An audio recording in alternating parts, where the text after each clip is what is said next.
বন্ধুরা, জ্যোৎস্না রীতিকথায় একটি নতুন পর্বে তোমাদের সকলকে স্বাগত জানাই।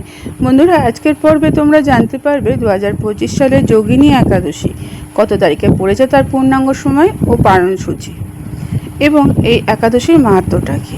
এই সমগ্র প্রশ্নের উত্তর জানতে গেলে আছে পুরো পর্বটি তোমাদের দেখতে হবে। ভালো লাগলে অবশ্যই শেয়ার করে দেবে, একটা লাইক করে দেবে, আর পাশে বেল আইকনটাকে অবশ্যই প্রেস করে রাখবে যাতে পরবর্তী ভিডিও নোটিফিকেশন সবার আগে তোমাদের কাছে পৌঁছে যায়।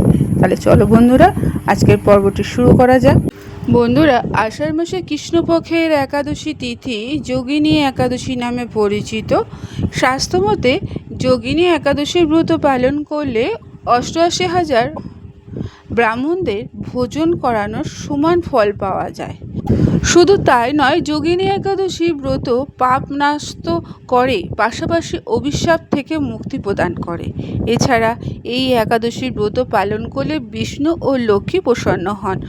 এই পুণ্যদায়িনী যোগিনী একাদশী ব্রত কবে পালিত হবে তার সমস্ত খুঁটিনাটি এবার আমরা জেনে নেব। আষাঢ় মাসে কৃষ্ণপক্ষে একাদশী তিথিতে যোগিনী একাদশী ব্রত পালিত হয়।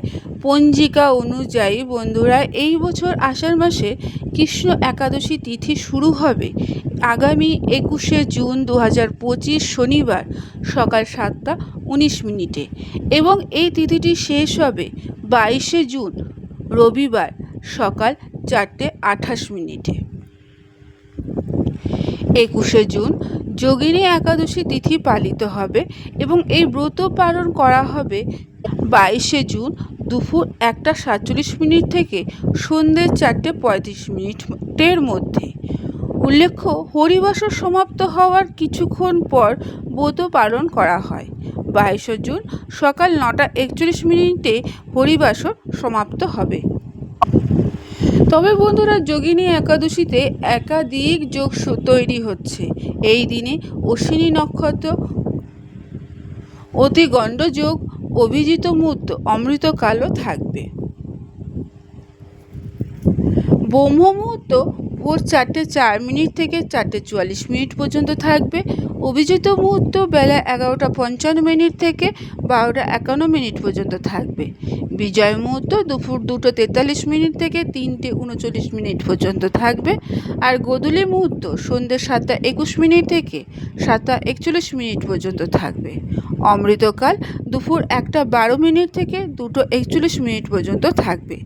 অতিগণ্ড যোগ রাত 8:28 পর্যন্ত এই যোগ থাকবে।